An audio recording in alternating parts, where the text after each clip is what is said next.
We want to welcome you to the Remote Pilot Association podcast, where today's topic is picking a takeoff and landing zone, or LZ.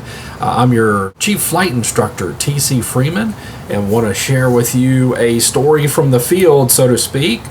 In this case, it's a scenic bridge over a large inlet. There's a beautiful waterway off the coast of North Carolina. I won't say the city so we don't incriminate ourselves, but going on vacation there, and there was to our rental house, and we were driving across this beautiful inlet bridge, and we thought, wow, that would be great for the drone and get some cool drone shots. One thing we did that was good, I think the moral of the story here is just having a good debriefing after every flight, so you can get better and better. But we did do some good things, which was going over ahead of time and evaluating having a site visit, basically, is the term. We went the day prior, checked it out, were able to find a parking spot.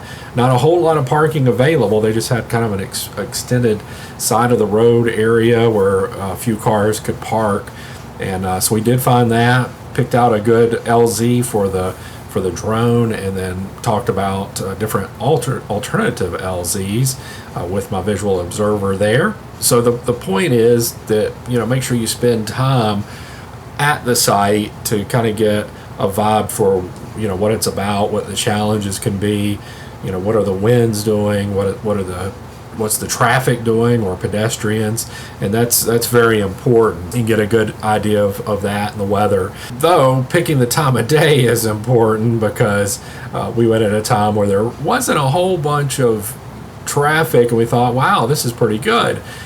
However, the same sunset that we were wanting to shoot attracted a lot of other folks. It was pretty interesting, or a little overwhelming, just to see how many folks noticed that beautiful sunset as they went over the crest of the bridge, and were like, man, we got to go check this out as well. And that leads to some pretty sporadic driving, or spontaneous driving, if you will. Anyway, once we got our place, though, we got unloaded and had the drone out, had a good LZ, had a very large drone, so it was pretty intimidating to look at, and as you might imagine, attracted a lot of folks coming around with questions and interested people. Very nice, courteous folks, which was fine, but you do have to plan for that and not let it become a distraction. And our fortunate thing is happen to have a visual observer there, and that's usually our deal going into it is, hey, if anybody comes up, while we're actively flying, just nicely tell them that the pilot's busy. When he lands, he can come back to you and answer any questions you got, or if there's time for the visual observer to do that, if they're not tasked, they can answer some general questions typically as well. One of the concerns we had, though, at that point, with all the cars and people coming up, was the potential of the landing zone becoming blocked in, because it was pretty close quarters and we had just a small area. So as people were kind of coming and going, we were thinking that they could take that spot where our LZ was, and so perhaps sectioning off that area might have been good. However, that could have made some folks mad, just due to the beautiful sunset and limited parking space there as well. We did have a couple of alternate landing sites picked out, like we said before, and one was a marsh, not the most ideal area. You got to watch out for those gators, right? And a thin strip of grass that was actually across the road from where we were at. It would have worked, if we had to. So if somebody came up and parked right in our LZ and we couldn't get them to go away or give us a little space, that sometimes happens. We had an alternate in mind.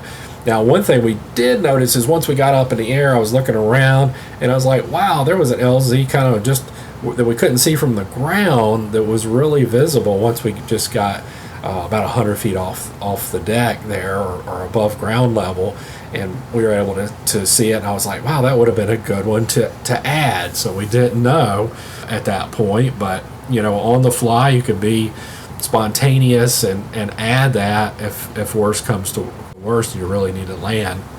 One thing to keep in mind related to those pedestrians and cars driving by is, our drones can be a distraction to drivers, and that's not a safe thing. It's a safety concern, so you want to make sure you maintain a high altitude, that you're transitioning when there aren't cars coming over the road there, and then making it where you're not flying up adjacent to the bridge, maybe where folks can peer off, and the next thing you know, they see a drone, and that is a distraction concern there.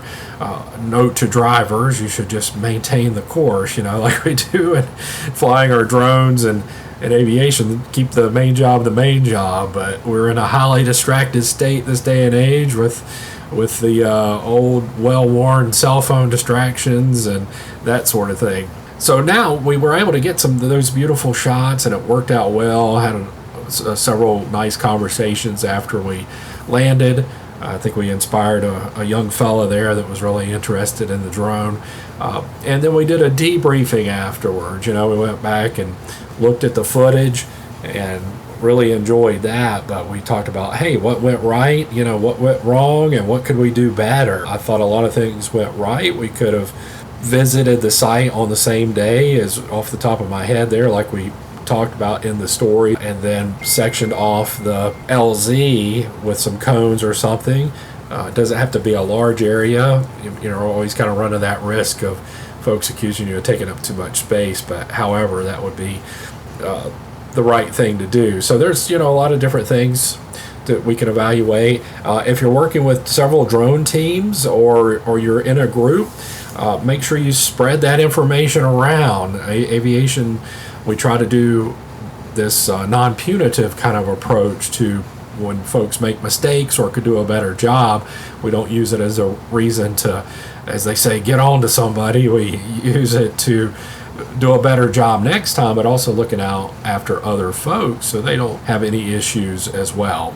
Chief Flight Instructor T.C. Freeman with the Remote Pilot Association, where we have a passion for helping drone pilots start and sustain their own small drone business or use drones over the course of their normal jobs. Visit our website, remotepilot.association.com, and there you can sign up for our free newsletter, learn about our commercial drone license, which is called a FAA Remote Pilot Certificate, so you can get paid for flying your drones, and we offer a prep course for that and a video-based and ebook. So thanks for listening, and we'll see you in the next podcast.